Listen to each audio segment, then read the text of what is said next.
everybody with us today. We've had so much interest and so much, oh, hang on, something's come up here. I'll just take it away.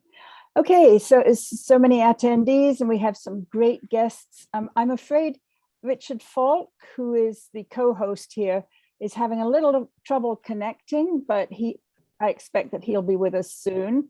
I do just want to reassure you, I have not become a pirate. I have an eye problem and I'm confident it's going to get fixed pretty soon.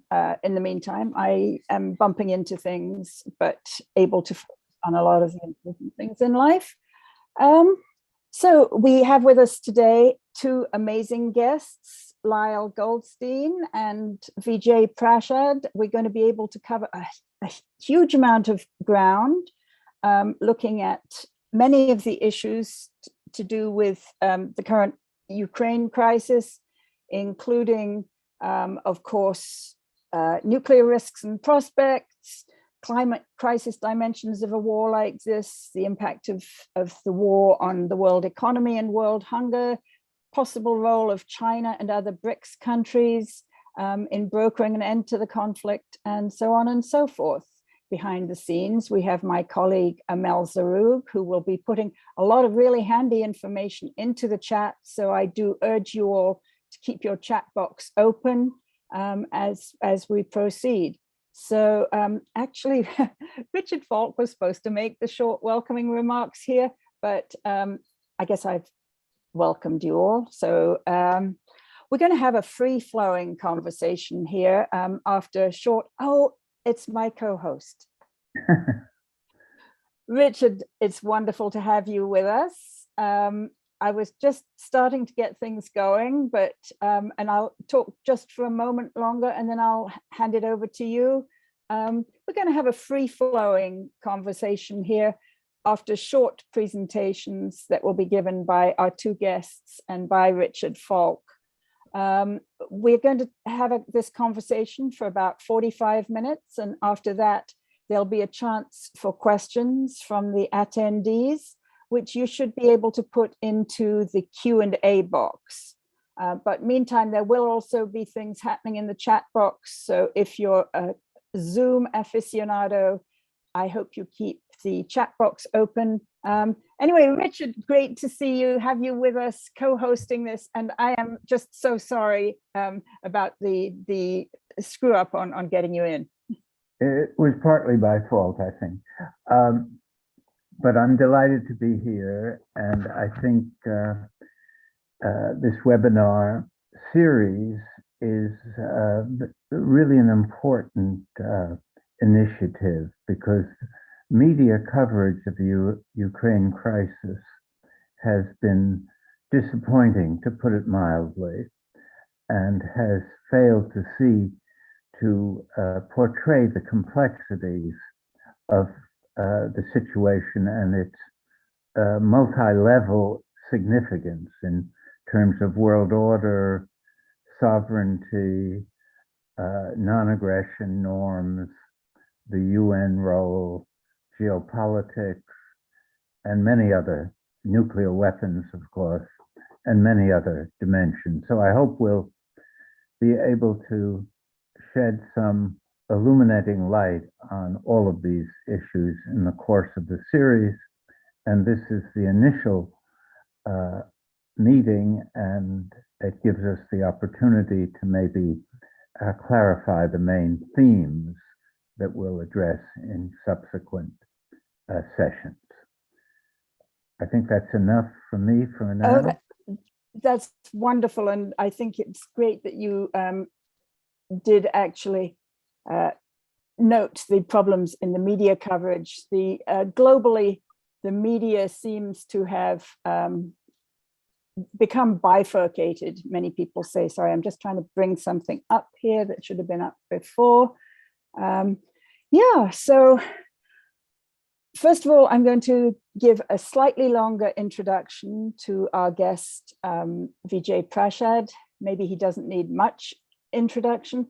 He is an Indian leftist and peace and justice activist. He's the director of Tricontinental, the Institute for Social Research, the chief editor of Leftward Books and a senior non-resident fellow at Chongyang Institute for Financial Studies at Renmin University of China. He's the author of 30 books, including The Darker Nations, Karma of Brown Folk, and so on and so forth. Vijay is with us today from Santiago de Chile. Great to have you with us, Vijay. Super to be with you, Helena, and nice to see you again, Richard. Greetings. Thank you. Good to be with you. So our other guest is Dr. Lyle Goldstein, who is the Director of Asia Engagement at Defense Priorities. Lyle earlier served 20 years as research professor at the US Naval War College, where he founded and led the China Maritime Studies Institute. He speaks both Chinese and Russian and has a lot of experience actually having led the Naval War College's Ukraine crisis group back in 2014. And he's been to Russia several times. He's been to Moldova, and he's currently writing a book about the Chinese-Russian relationship. So we are super lucky to have Lyle with us. And I'm going to start off with you, Lyle, actually, to provide us with a quick summary of the situation on the ground as you see it. Yeah, thank you. Good afternoon, everyone. Whatever time zone you're in, I wish we were meeting under happier circumstances. Thanks to Helena and Richard for inviting me here. Let me just begin by, I got to say that I'm appalled by what's happened. I can't sleep at night. I condemn in the strongest terms what Russia has done here. I do think the U.S. has made major diplomatic mistakes over the last couple of years, really over the last decades, that have played a role here. But I still think Russia needs to be punished, and punished very severely. My foremost concern as a researcher scholar now is I'm focused very acutely on the question of escalation, and how do we prevent escalation to a larger war in Europe and even a global war. I think this is a problem that we need to follow very carefully. But I was asked to just give a few minutes of explanation for the military situation. So let me try to do that. I thought I'd put up a map here very quickly. Well, let me save the map for a second. I'll start by saying, Russia, I think, intended to, this was certainly a premeditated operation, no question about it. It took a lot of preparation. And I think the Kremlin intended a kind of shock and awe campaign. I think that failed. And one could even say it was almost a disaster, huge casualties on the Russian side, and a lot of mistakes. That, and we have to, I think, admire the bravery of Ukrainians defending their own homes, their own families. No doubt about that. So those initial attacks, many of them failed. Some did succeed. The situation in the north right now around Kiev and so forth is one of I would call it almost a stalemate. Russia is continuously reinforcing like a circle around these, or besieging these various cities, Kiev in particular, and Kharkov. And it needs to be said, these are massive cities. So this is no small challenge. And I think it's worth wondering, I'll just put up a map here quickly. It's worth wondering whether, under any circumstances, whether Russia would be capable of taking these cities, partly because, they in effect, they would have to turn the cities into Aleppo or Grozny or something, do that. And we all hope that they wouldn't take that step, although there are some signs that they could be going in that direction. So that's the situation in the north. Here you see Kiev here. Sorry, this is a Russian battle map I got yesterday off a pretty authoritative Russian military website. So you see Kiev here in the north, and you can see Kharkov over here. So that's the situation in the north, but it's important to keep in mind there is a situation in the south which is quite different, and there Russia has had a lot more success expanding from Crimea, expanding this zone, particularly in the east. And remember, from the Russian point of view, this whole conflict started over the Donbass, and that's over here. And here, what you see developing, not only have they had pretty good success in moving forward through Donbass, but they seem to be building up a kind of cauldron where they may trap a very significant number of Ukrainian forces, and those are some of Ukraine's best forces. So that this is a major problem for Ukraine. And here also in the center, we have the possible development, not only of forces headed toward maybe Odessa here in the southwest and Moldova, I should say. I was just in Moldova before the pandemic, so I'm definitely thinking of my friends in Moldova, but you have the possibility of a kind of larger encirclement here if these forces in the north and the south unite, coming south from Kiev and say north from Kherson, of a second envelopment, which would essentially achieve a kind of eastern Ukraine and western Ukraine. Whether Russia would have the power and will to take the fight into West Ukraine, I think is unknown. But at this point, we certainly see the bravery of a lot of Ukrainians, and the Russians have been stumbling pretty badly, but we also see them, Russia, using its air power and heavy firepower much more. So that's a summary of the military situation. I'm happy to elaborate, but let me, I know we don't just want to talk about military affairs here, so I will stop right there. Thank you very much.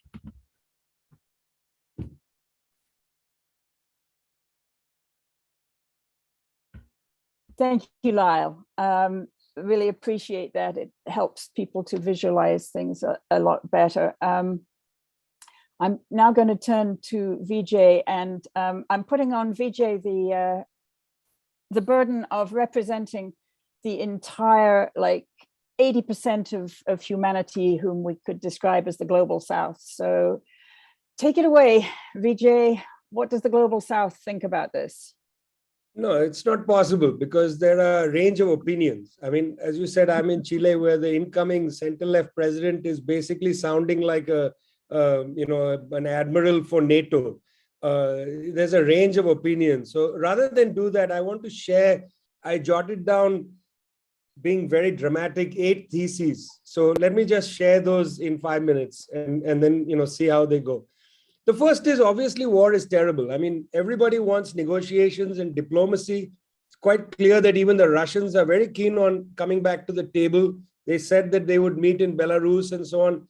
You've got to take any opportunity because, war is basically the breakdown of diplomacy. And every war ends with some diplomacy. You might as well accelerate to diplomacy as quickly as possible. So that's the first thing. I think most people around the world are hoping for that. Second thesis is that this war did not begin in February when the Russians entered militarily. This war, most people, I think, around the world see this war as having begun in 2014 at least, with the, let's call it what it was, with the coup in the Maidan, when the government was overthrown, when essentially, Victoria Nuland was there saying, fuck the EU, not my language, her language, and putting in place a US, backed government, Yats, she kept saying, let's go with Yats. And eventually Poroshenko comes into power.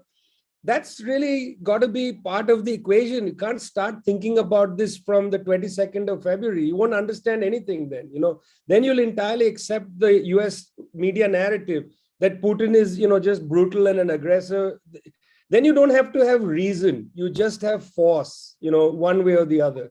To have reason, we need to understand what's happening. There's a big difference between explanation and justification. I'm offering an explanation. I'm not justifying anything. But thesis number 2 is the war doesn't begin then. And this war from 2014 was real for the people of the Donbass, where there was real violence visited upon people, including for Ukrainians, who then left the Donbass region for Kiev. There was ethnic cleansing on all sides going on there. It's intolerable. The Minsk agreement was meant to settle that. Obviously, it didn't work very well. That's the second thesis. The third thesis is that the violence in the Donbass and what was happening in the Kiev government, Poroshenko's government in particular, was the collapse of Soviet plurinationalism and the emergence of a kind of ultra-nationalist Ukrainian ideology against not only the Russian speakers, but against Moldovans, against Ukrainians, against Hungarians. Situation was so bad that the Hungarian parliament made a criticism of what was happening in Kiev, that they were driving a kind of Ukraine first policy. Poroshenko was very much, not just in language, also religion. They broke ties with the Moscow patriarchate, with the Russian church, saying we want an independence for the Ukrainian church. All of this had it had the knock-on effect of emboldening all kinds of fascistic elements as well. I don't want to exaggerate them, but the Azov battalion is real. It's not, the fantasy of anybody. These are real developments. And they come out of this accelerated ultranationalism, which was a consequence of the coup of 2014. That's the third thesis.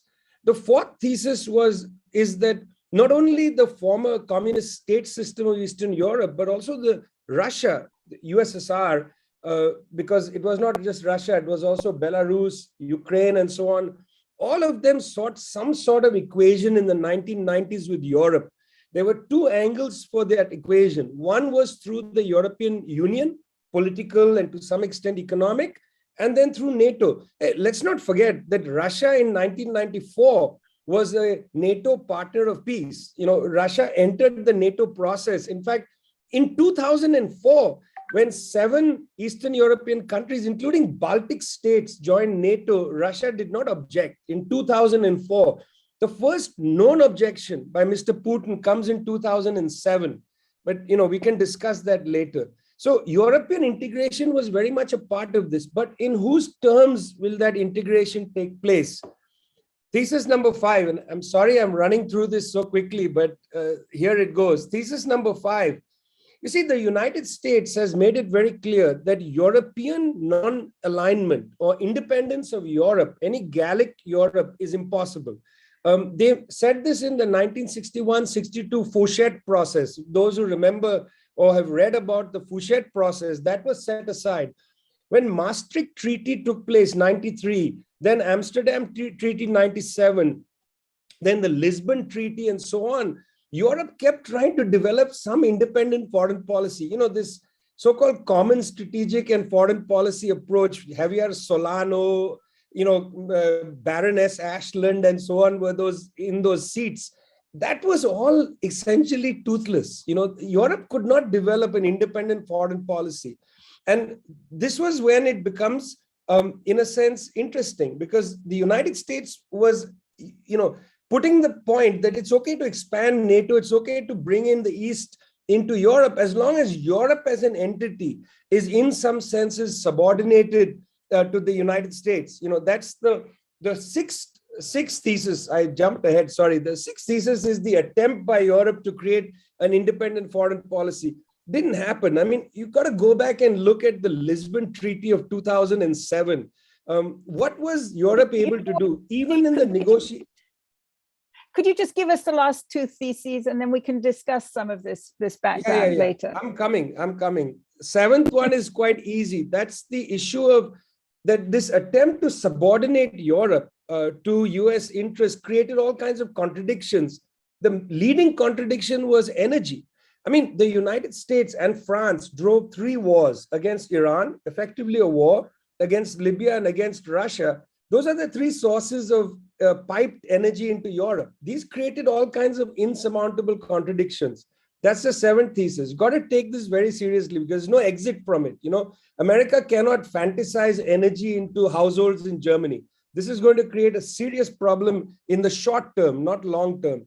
And the last point is that, look, frankly, you're going to see the United States increasingly find that Europe has, because of these contradictions, a material necessity of interacting with the rest of Eurasia, whether it's energy from Russia or it's the Belt and Road with China. I don't presume to know as much as Lyle about this, but certainly 17 countries in Europe have signed on with China plus 17 into the BRI.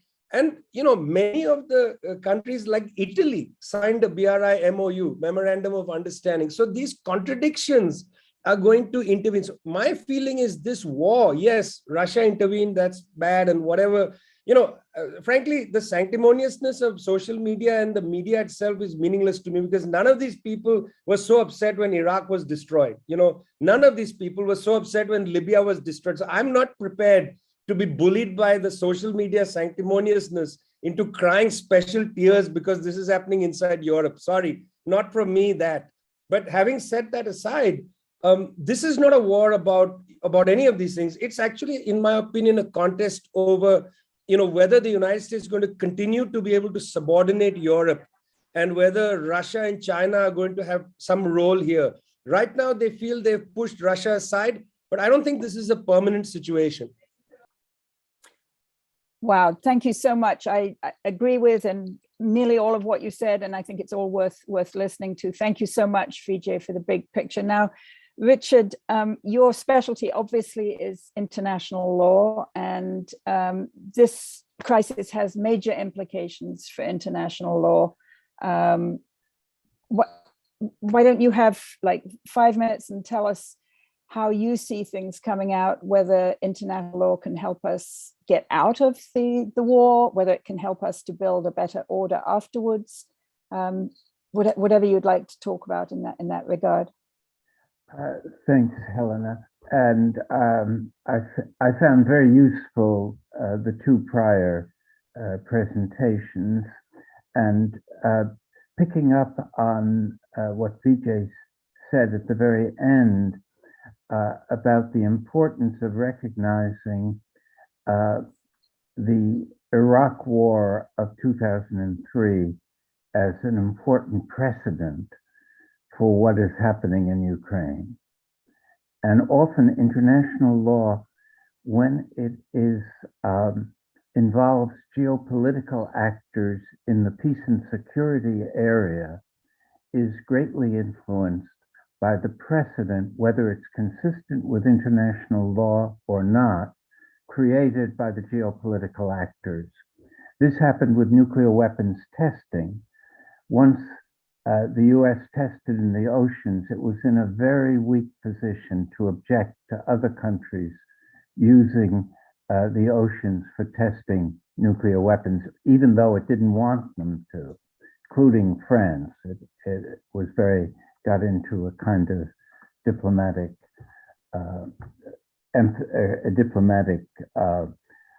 impasse with France at the time.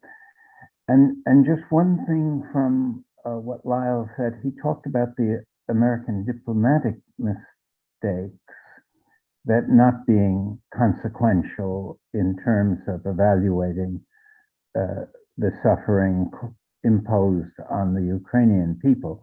And I agree with that, but it's more than diplomatic mistakes. It's the geopolitical atmosphere created by repeated US violations of national sovereignty and disregard of international law. You remember George W. Bush, at the time of the Iraq attack, said the UN would be irrelevant if it didn't endorse what the US was doing.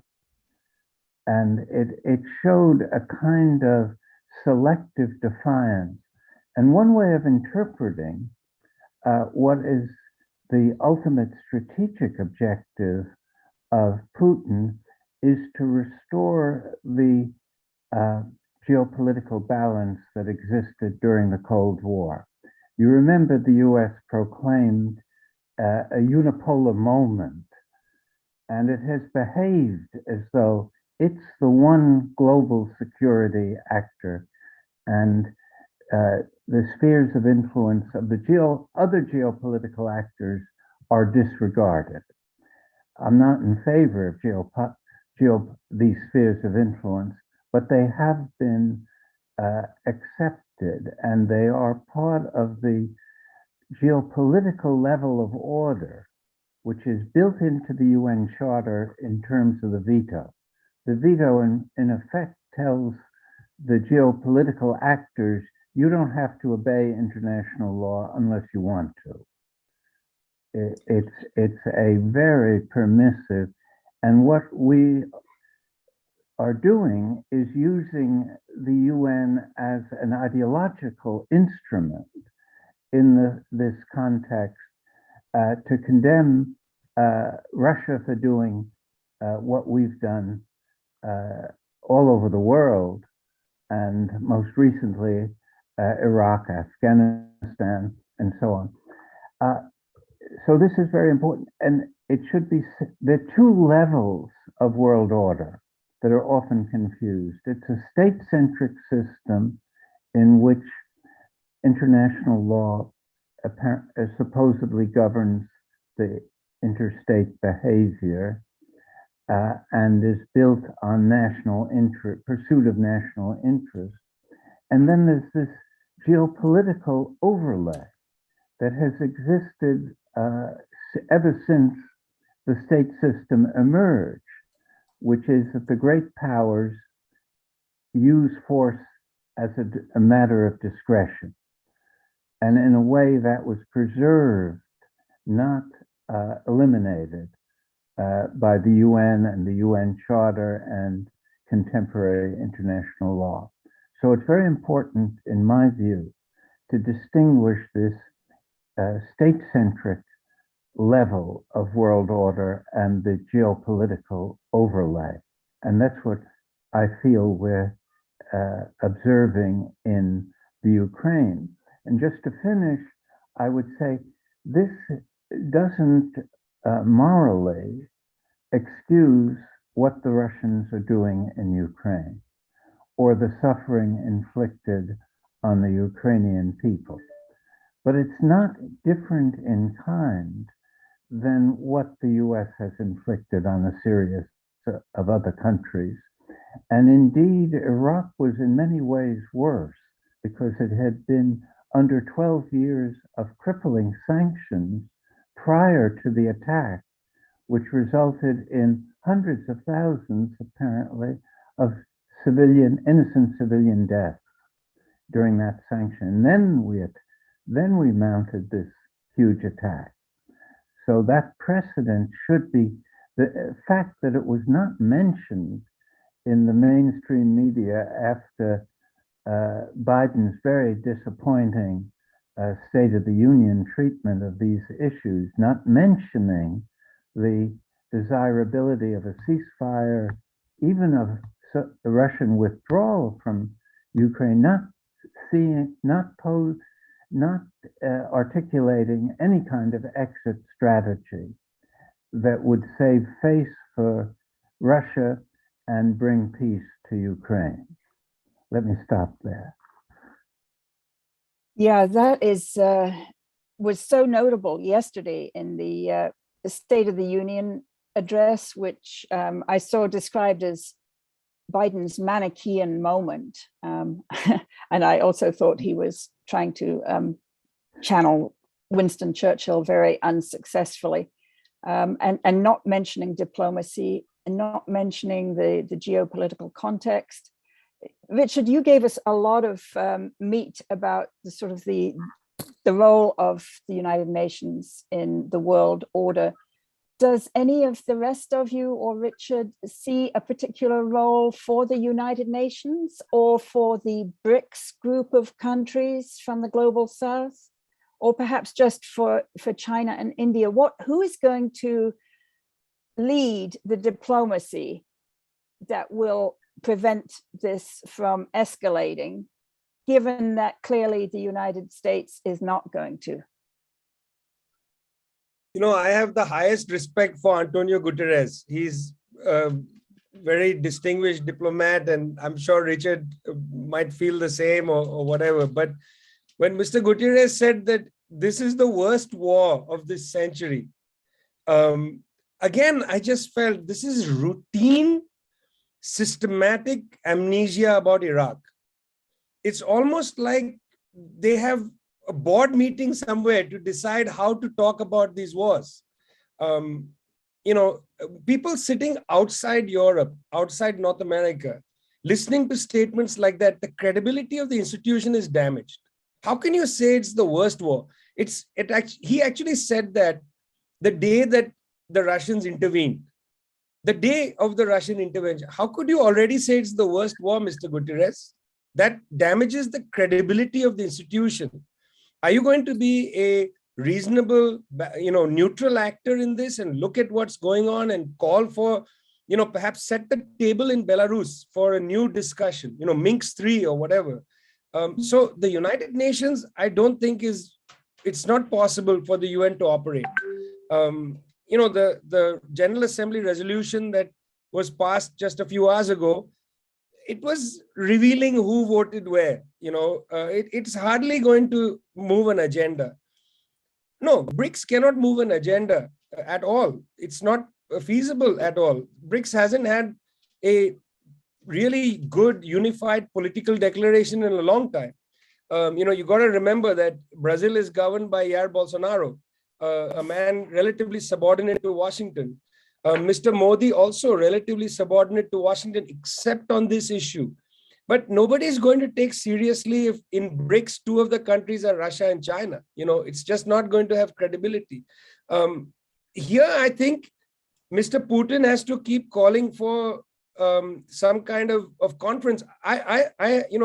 Looking at the way the military has been proceeding, it looks like what the Russians are eager to do is not so much break away eastern Ukraine as to create a land bridge between Crimea and the rest of Russia.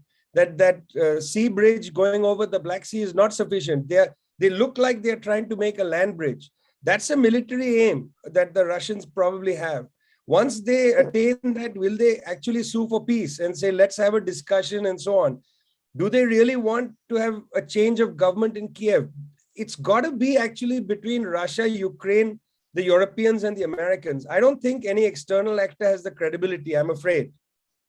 So I think I'd like to turn to Lyle, because you probably have something to say about this. And I hope, including about the potential role of China, which the way that I look at it, during the US-Soviet Cold War, you had the two big world powers, and it was a two-person game. And then the Soviet Union collapsed, and you had the unipolar moment and the indispensable nation and all of that. But now, we're not back to the old Cold War, because there is China.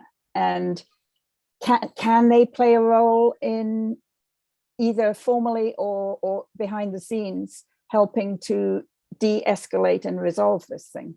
What do you think, Lyle? Oh yeah, thanks, Helena. And so many good points here.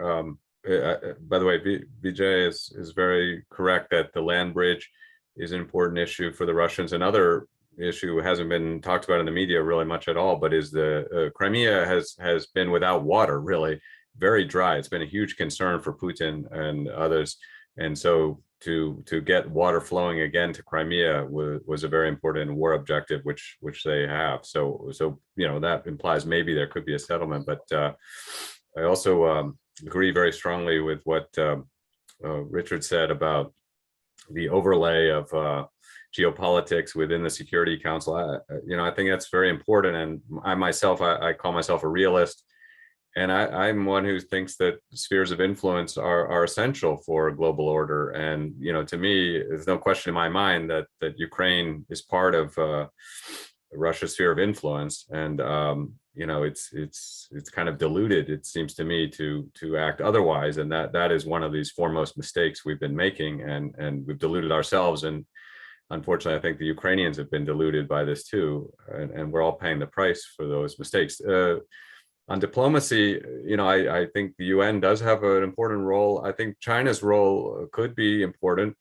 China, I don't think, has a lot of experience in this kind of mediation, but they bring a lot to the table, and not just resources, but I mean they have a huge experience already in UN peacekeeping, which is really impressive. Plus, of course, it's not a small thing that I think Russia at this point, we can say among the countries that Russia trusts, they're trusting China more than most, and maybe more than any other country, to as it were, to support its interests. And that's critical. You can't have a mediator that's just going to push Russia aside. I have to say, just thinking about it, and by the way, I made a proposal. I'll put a link to it in the chat, but had made a proposal in January 2020 that we need a peacekeeping force for Donbass, and both China should be involved critically, and also India. partly because India is more trusted by the West, a democratic country and so forth. But it couldn't just be a bunch of, Norwegians and Swedes, that wasn't going to fly at all from Russia's point of view. So I think there are solutions, and China's role China should play a more prominent role in this kind of diplomatic crisis. So, Richard, I'd like to circle back to you and ask whether now is a time for some kind of deep reform of the UN system. It's been talked about for a long time, but now we have a threat, somewhat distant, but still a threat of nuclear escalation here, and we still have the situation in which the 5 veto-wielding permanent members of the Security Council also happen to be the 5 recognized nuclear weapon states. So isn't it time to end that veto system? Are there other things that can be done to prevent nuclear weapons actually dominating the whole world system? Well, of course, that's a very searching question. I'm afraid I have a pretty skeptical view of what is possible. Certainly, it is desirable and arguably necessary to create a stronger, more autonomous UN. But there's no political ambition, especially on the part of the countries that you mentioned, the P5. They have no visible incentive at this stage to eliminate their geopolitical freedom of maneuver, which they possess. And you can't do anything within the UN framework without their endorsement. The veto power extends also to any amendment of the UN Charter structure or funding arrangements. And so it would be very difficult to reorganize the UN without the approval of at least Russia, China, and the US. And that doesn't seem even within the domain of realist utopian thinking. It's too far removed. So the only alternative to that was the one that Sukarno mentioned and failed with decades ago, of creating a new kind of international institutional framework, problem-solving framework outside of the scope of geopolitics, and that wouldn't work either, in my view. And it's not only for the Ukraine. Not only do we need this for Ukraine-Iraq type situations, we can't deal prudently with climate change without a stronger mechanism for global cooperation and implementation. And so the whole notion of global problem solving, which is part of the reality of the present world order, depends on some kind of centralized institutional capability. And it doesn't seem to be something that is on the policy horizon of the realist foreign policy advisors and the transnational elites that really create the sense of politics as the domain of the possible. There's no push in that direction, I'm afraid. I hope others disagree.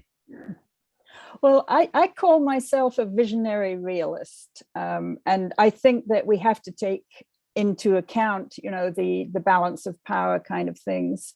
But I'm always searching for ways to get beyond the current situation, one in which, US government aggressions are completely unpunished. Israeli aggressions are completely unpunished.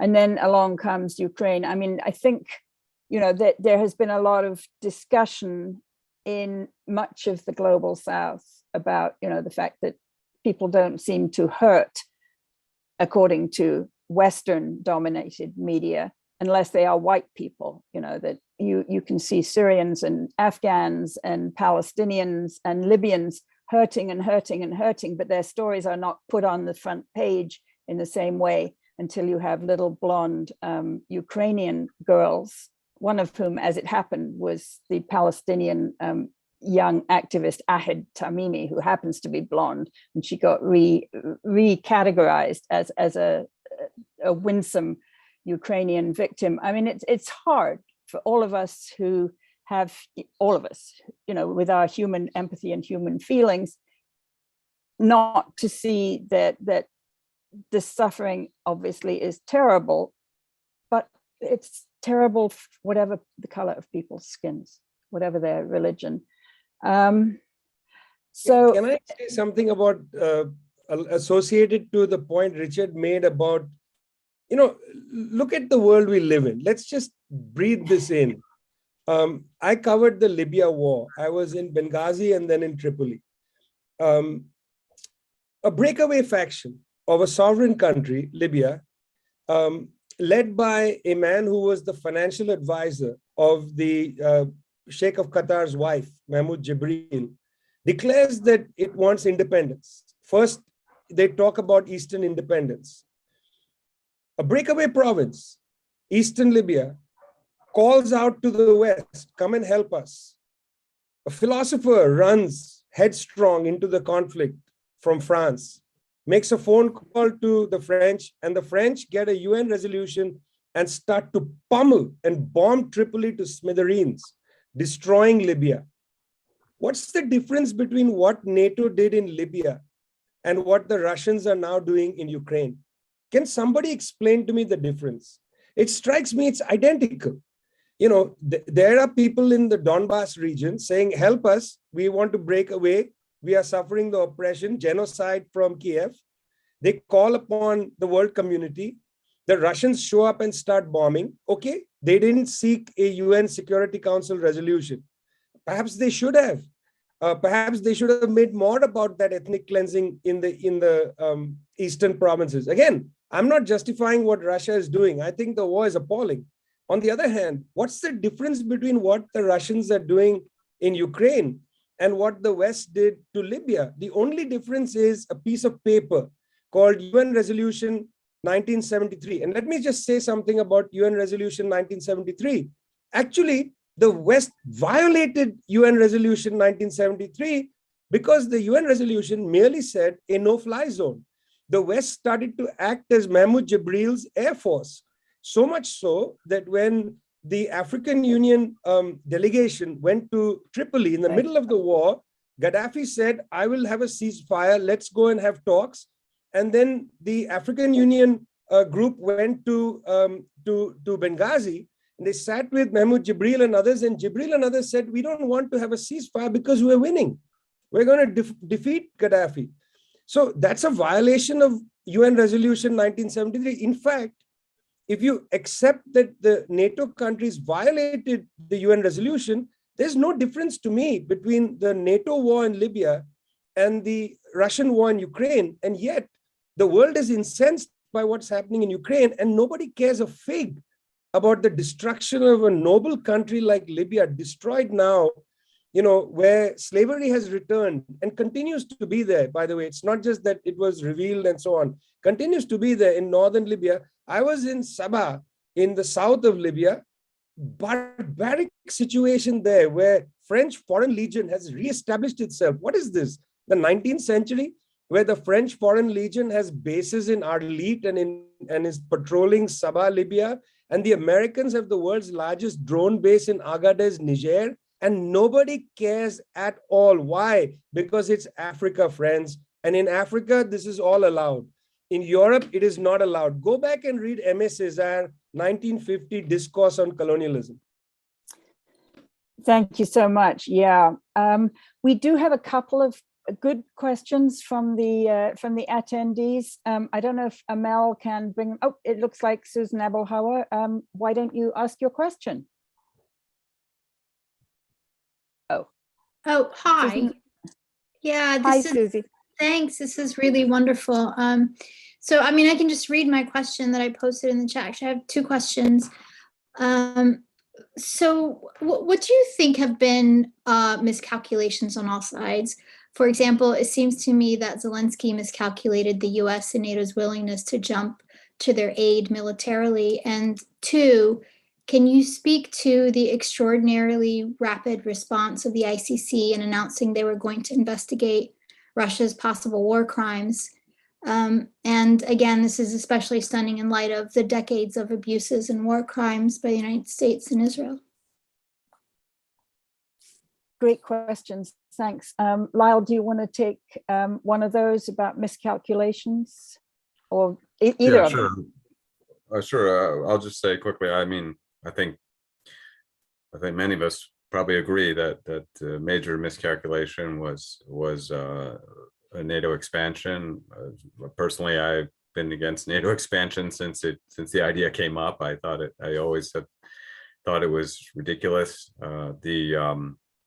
You know, to me, the very clearest statement of this was made by George Kennan, one of my heroes, who knew so much about Russia and the history, and played a huge role in the Cold War, including in ending the Cold War. A lot of people don't know that he did play a major role in ending the Cold War too. But anyway, he foresaw all of this. He saw that Russian nationalism would be badly triggered, and he also foresaw that eventually people would come and say, you know, when this all did become a crisis and war and so forth, they would all come back and say, well, the Russians were always going to be aggressive. So he predicted, you know, all of it.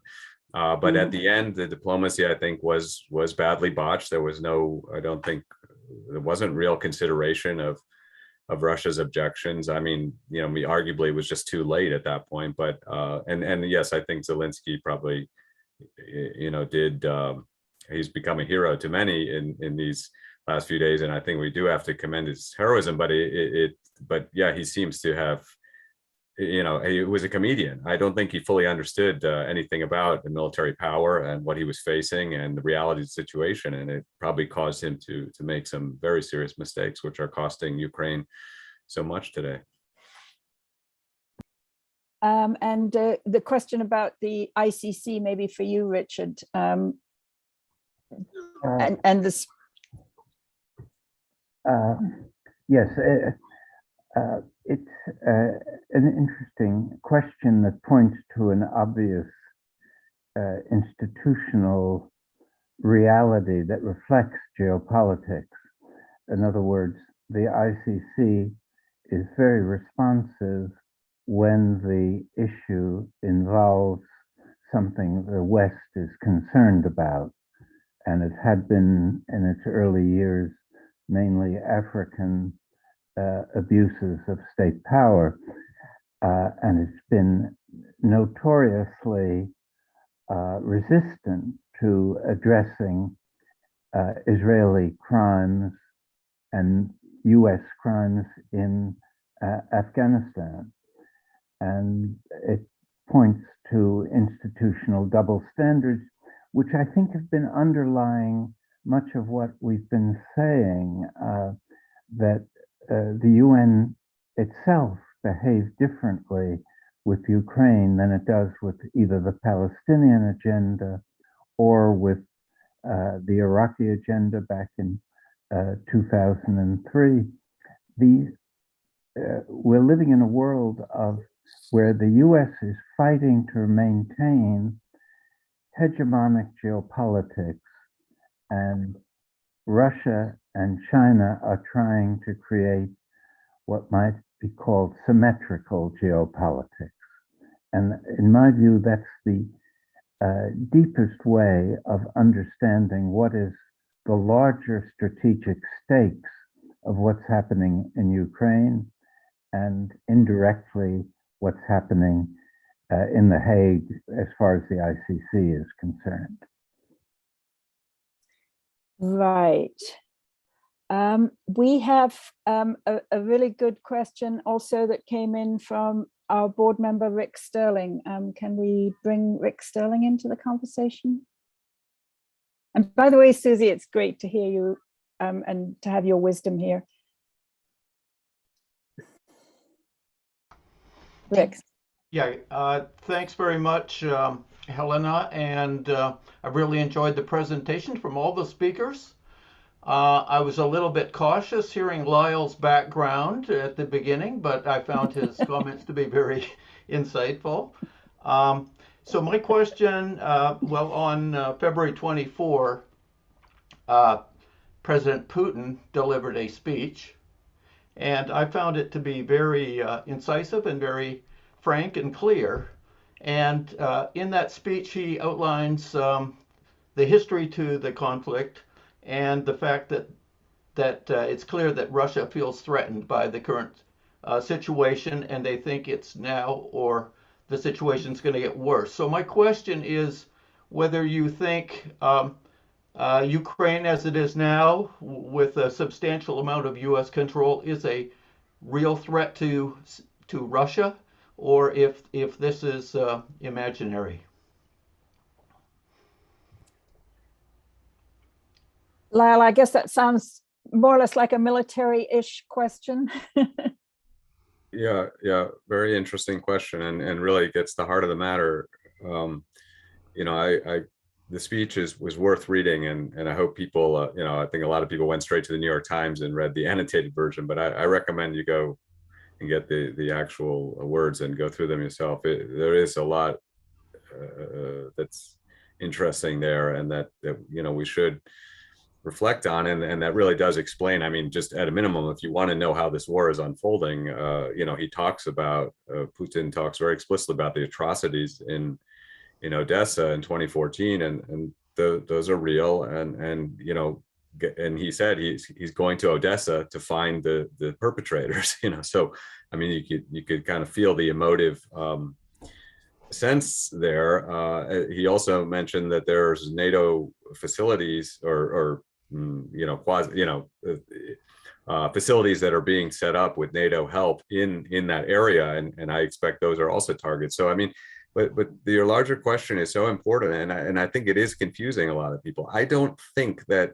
the activities of NATO in Ukraine were at this point a huge threat to Russia. But you know, I've spent a lot of time in Russia. I speak Russian, and you know, I'm reading their press all the time. You know, Russia they are extremely paranoid. It's just deep in their soul. You know, China is also paranoid, but Russia is sort of paranoid times 10. Well, they're not going to wait for Ukraine to build up these larger military capabilities with NATO's help. They're going to strike first. So this was, you know, effectively a preemptive attack, but they were not going to wait until Ukraine becomes a very strong country, a kind of Poland, or if you will, a Norway with you know, immense, you know, with serious military power that it could bring against Russia. So the idea was to act now before that happens, because in the future, Ukraine would emerge as a threat. And there were signs that the other panelists have referred to, you know, Azov and so forth, that this would be a very virulent anti-Russian course. So you would have the will and the power to threaten Russia. So, thank you. Can I ask Lyle a question? Lyle, you just said that Russians are paranoid and that the Chinese are paranoid. That's a lot of paranoid people on the planet. How would you characterize the people of the United States, Lyle? Also very paranoid. You know, Indians are, I think, significantly less paranoid, or at least they were before 2020. But I think you're right that Americans are truly also paranoid. Now, look, we were also attacked out of the blue. I'm actually not asking that question. I'm trying to be provocative, because I'm actually going to ask you to go in a different direction, because that's not an explanation of anything, that Russians are paranoid. You see, give me an explanation of why. I mean, you know, Mr. Putin said in that speech that they're not prepared to allow hypersonic missiles and so on, 6 minutes to Moscow and other things. How is that paranoia? I mean, well, help me with that. Hold on, Vijay. Let me answer. Here's where I think it is paranoid, because there's, you know, I'm not aware of any suggestion that there was, you know, any likelihood at all of any. And I, you know, having worked in the U.S. for the US military, I could say I just don't think that was ever on the table, nor is there any evidence that there would be on the table.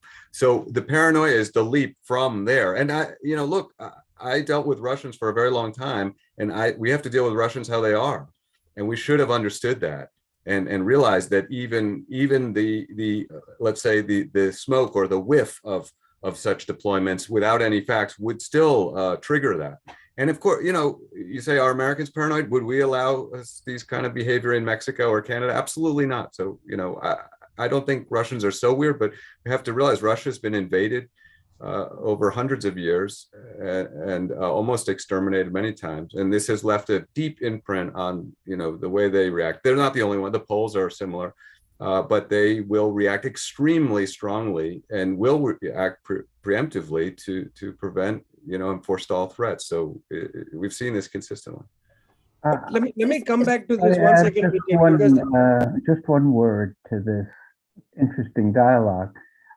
I think there's a better argument for saying that the Russians are being prudent, not paranoid, in view of their own history. This historical experience is within the lifetime of the leadership of Russia. I mean, they suffered terribly during World War II, more than any other nation. And to see this process, you mentioned the Kennan version of who knew the Russian consciousness had experienced it so directly. I mean, I think the West, before talking about Russian paranoia, one should talk also, or at least simultaneously, about NATO provocation. And the two things are fused, it seems to me. And we're operating in a context where what is at stake is this international discourse, which has been so one-sided. And as Vijay pointed out, this General Assembly resolution shows the extent to which the West controls the discourse, even within the UN. And it got most of the countries in the global South to go along with this discourse. So there are a lot of issues involved here, it seems to me. Well, you know what? This is a great time for us to actually wind up this session because there are such a lot of issues. I mean, I personally am bowled over at the extent of the discussion we've been able to have in 1 hour. We've picked a number of little threads, and I hope we can pick deeper, or whatever. This is a very bad metaphor. I hope we can delve deeper into all these issues over the coming 7 sessions of this webinar series, because this crisis is not going to go away. And I just hope that all of you who are the guests and attendees will consider coming back as Richard and I continue. Next Monday, we have Chaz Freeman and Katrina vanden Heuvel as our guests. And then on the following Wednesday, we're going to have some international rights experts to look more deeply at the rights aspects of this. So it has been really a very moving experience. And if people want to see more about what's coming up, please go to our website, www.justworldeducational.org. And on the homepage there, you can see a link to all the upcoming plans. We're going to have this session, I think, has been live streamed on YouTube. Yep, that's what it says at the top. And the YouTube video will be there for those of your friends and contacts who were unable to take part or to attend this session today. Hang on, there we are. Oh, yes, go to our website and you will find a donate button. We really need your help in order to keep this globe circling conversation going as best it can. And I want to remind attendees, as you leave, there will be an exit poll. We'd love it if you could actually fill out the exit poll. Shouldn't take more than a minute or two, and it'll help us really design our continuing programming. So now I'd like to thank Vijay Prashad. Amel, can we have our pictures back again? Thank Vijay Prashad for being with us. Vijay, really, thank you for that great wisdom. Come back as many times as you can over the next few weeks. And Lyle Goldstein as well. Really great to have your kind of military expertise with us and your vision as well.